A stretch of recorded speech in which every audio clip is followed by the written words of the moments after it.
बूंदी, झालावाड़, भीलवाड़ा, चित्तौड़, रावतभाटा, राजसमंद, जयसमंद तक। दूसरी तरफ हम जाते हैं सिरोही, जालोर, पाली, बाड़मेर, जोधपुर, जैसलमेर, गंगानगर। राजस्थान के दोनों दिशाओं में बिखरी आबादी में रहने वाला भील समुदाय। इस क्षेत्र से हमारे कर्मचारी अधिकारी नहीं निकले, ये सच है, कड़वा सच है। क्योंकि यहां पर पहले नंबर तो अच्छी क्वालिटी का एजुकेशन नहीं मिला, दूसरे नंबर रिजर्वेशन का लाभ नहीं मिला। अब उस लड़ाई को कैसे लड़ना है? मैं इस कार्यक्रम में आ रहा था, इससे पहले सोशल मीडिया पे कुछ विशेष पार्टी के लोग मेरे खिलाफ माहौल बना रहे थे कि राजकुमार तो आरक्षण विरोधी है। कुछ लोग मेरा फर्जी प्रमाण पत्र मीणा के नाम से चला रहे थे।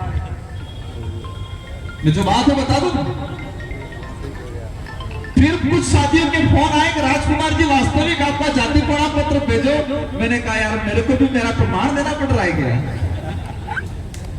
मेरे को दुख हुआ इस बात का कि मैं देश के ताकतवर लोगों से, देश की संसद में इस देश के आदिवासी भील समुदाय के लिए सबसे पहले लड़ता हूं, दुश्मनी बोलता हूं, और आज मुझे मेरा प्रमाण पत्र देना पड़ रहा है। देश की संसद में इस देश के भील आदिवासी के साथ अन्य प्रत्येक वर्ग के लिए लड़ता हूं, लेकिन पहली प्राथमिकता मेरी रहती है क्योंकि मैं भील समुदाय से आता हूं तो भीलों के उद्धार के लिए लड़ता हूं।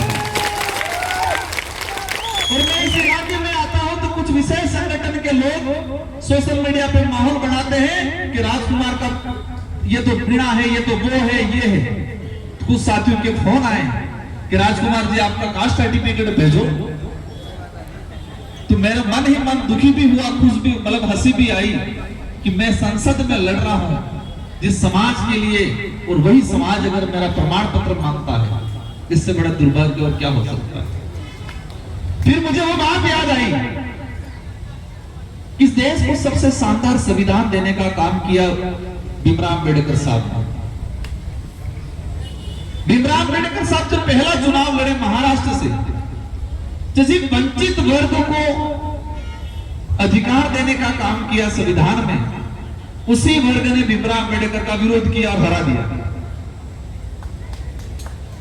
भीमराव अम्बेडकर साहब महाराष्ट्र में 2 बार चुनाव हारे। किसने हराया?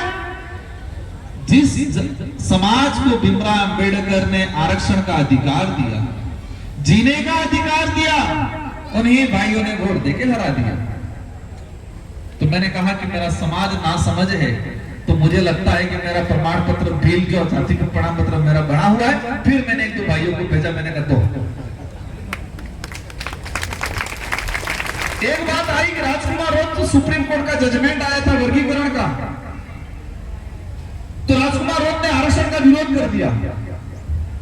मैंने उस फैसले में कुछ चीजें ऐसी थी, क्रिमिलियर जो था, क्रिमिलियर में क्या है कि एक बार कोई व्यक्ति आरक्षण का लाभ ले लिया तो उसके परिवार को दोबारा आरक्षण का लाभ नहीं मिलेगा। ये क्रिमिलियर है। एक तो इस बात का विरोध किया मैंने। दूसरा, वर्गीकरण के फैसले को लेकर मैंने कहा हमारे उस इलाके के अंदर कई ऐसे दरियावद, हमारा लसाड़िया खेरवाड़ा में कई भील समुदाय के साथियों के किसी के रावत लगा दिया है, कोई रावत राजपूत बन गए हैं, कोई मीणा बन गए हैं। तो उसका शुद्धिकरण का कहा मैंने कि वर्गीकरण से पहले शुद्धिकरण किया जाए।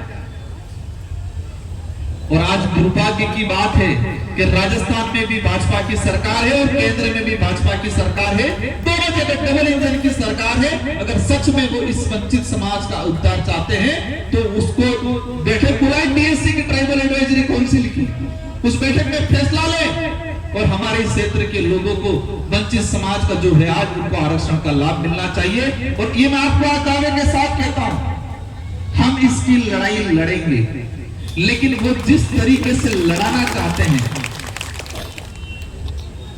हाड़ौती क्षेत्र के कोटा, बूंदी, भीलवाड़ा, झालावाड़, उस रेगिस्तान डेजर्ट इलाके के भील जो समुदाय हैं, जो टीएसपी अनुसूचित क्षेत्र से बाहर हैं, इस क्षेत्र के रिजर्वेशन की लड़ाई हम लड़ेंगे, लेकिन वो सत्ताधारी लोग जिस तरह से हमें लड़ाई लड़वाने का प्रयास करते हैं, उस तरह की लड़ाई नहीं लड़ेंगे। हम वास्तविक और अस्थायी समाधान हो और वास्तविक यहाँ के जनता को आरक्षण मिले। यहाँ का हमारा डाबी का भाई, गरीब परिवार के भील समुदाय का भाई यहाँ आरएस अधिकारी बने, एसडीएफ बने, भविष्य तक के लिए उसकी लड़ाई लड़ने के लिए तैयार। गोलीचंद जी ने एक बात बोली थी कि राजकुमार जी संसद में लड़ाई लड़ेंगे, विधायक जी विधानसभा में, और हमको कोर्ट से। और मैं जोड़ना चाहूंगा कि सड़क पे भी दिल्ली की सरकार को और जयपुर में विधानसभा में बैठने वाली सरकार को यह एहसास कराना पड़ेगा कि बूंदी के अंदर डाबी में भी भील समुदाय रहता है और वो जिंदा है, और जिंदा होने का एहसास कराएगा आने वाले समय में, ये कराना पड़ेगा। डूंगरपुर बांसवाड़ा में भील रहते, दिल्ली वालों को पहले पता नहीं था। इस बार लोकसभा चुनाव हुआ क्या तो सबको पता चल गया कहां डूंगरपुर बांसवाड़ा में भील रहते हैं। हमें कोटा बूंदी एक एजेंडा लेके, ये रिजर्वेशन का जो एजेंडा है उसको लेके तरीके से हमें आंदोलन करना पड़ेगा सड़कों पे।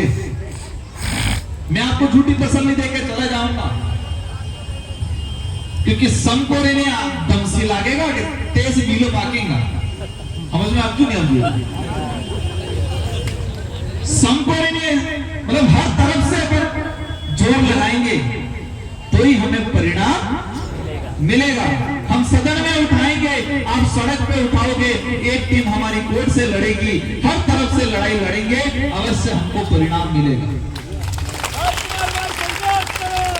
पर एक बात और बोलना चाहूंगा कि इसके लिए हमें अच्छी शिक्षा भी ग्रहण करनी पड़ेगी, नशा पत्ते से भी बाहर निकलना पड़ेगा। इस बात को स्वीकार करते हो क्या आप नशे पत्ते से, फिजूल खर्चे से, बीड़ी सिगरेट तंबाकू, नए नए जवान साथी हमारे अनाप शराब दारू शराब पी रहे हैं, उससे छोड़ने का काम करोगे कि नहीं करोगे? वो हाथ खड़ा करके आज घोषणा करो कि नानक जी भील की आपको कसम है, नए जवान तो मत पीना, बुजुर्ग चलेगा, 40-50 साल वाले ऊपर वाले को चलेगा, लेकिन नए नए जो साथी है 15-16 साल, 18 साल, 20 साल, 25 साल, 30 साल तक वाले साथी, इस चीज को हमें बंद करना है। बंद नहीं होता है तो कम से कम करना है, तो ही हम लड़ाई लड़ पाएंगे। हम कहते हैं एक चीज समझना पड़ेगा कि नानक जी भील को तो अंग्रेजों ने गोली मारी थी, इनकी आवाज को गोली मार के दबाया था। किसानों की लड़ाई लड़ रहे थे, आदिवासियों की लड़ाई लड़ रहे थे, आजादी की लड़ाई लड़ रहे थे। आज की सरकार में बैठे हुए लोग कलम से मार रहे हैं। कैसे मार रहे हैं? कलम से मार रहे हैं। और इसलिए मैं कहता हूं कि हमारे पूर्वजों ने राजा रजवाड़ों की, अंग्रेजों की, मुगलों से लड़ाइयां, उन्होंने जो आक्रमण हथियारों से किए, तो हमारे पूर्वजों ने भी तीर कमान भाले से, हथियारों से उनका मुकाबला किया।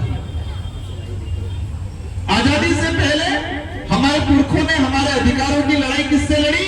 हथियारों से लड़ी, क्योंकि सामने वाला दुश्मन भी हथियार लेके आ रहा था, बंदूक लेके आ रहा था, तोप लेके आ रहा था, तलवार लेके आ रहा था। हमने भी भाले से, तीर कमान से, तलवारों से लड़ाई लड़ी,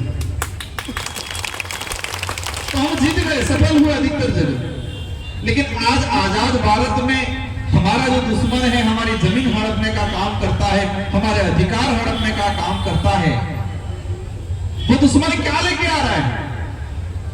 आपके अधिकार छीनने क्या लेके आ रहा है?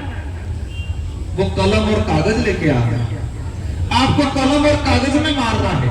तो उसका मुकाबला करने के लिए भी हमें कलम और कागज से लड़ना पड़ेगा, क्योंकि आजादी से पहले तो वो हथियार लेके आ रहा था, हम भी हथियार लेके चले गए। आज वो हथियार लेके थोड़ी आ रहा है, कलम और कागज लेके आ रहा है। और हम भाला लेके जाएंगे, जमेगा क्या? तलवार लेके जाएंगे, जमेगा क्या?